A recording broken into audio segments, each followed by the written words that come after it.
Maharashtra today 24 news सत्य परिस्थितीचा सविस्तर आढावा। रायगड ठाकरे गटाचे शिवसेनेच्या जिल्हा प्रमुखावर हल्ला।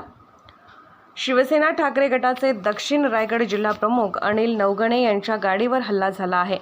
मुंबई गोवा महामार्गावर टेंपाले ते वीरच्या दरम्यान गाडीवर दगडफेक करण्यात आली। या हल्ल्यात चालक किरकोळ जखमी झाला आहे, मात्र चालकाने प्रसंगावधान राखून गाडी पुढे पळवली, त्यामुळे गाडीतील सर्वजण बचावले।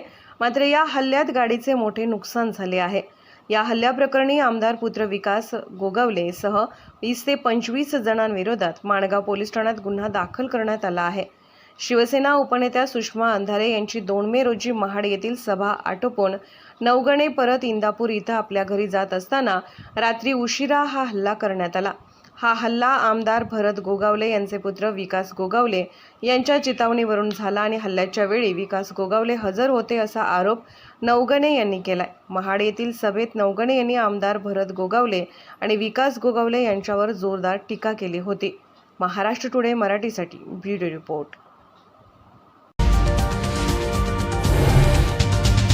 आजच महाराष्ट्र टुडे 24 न्यूजला सबस्क्राईब करा आणि सत्य परिस्थितीचा सविस्तर आढावा पहा।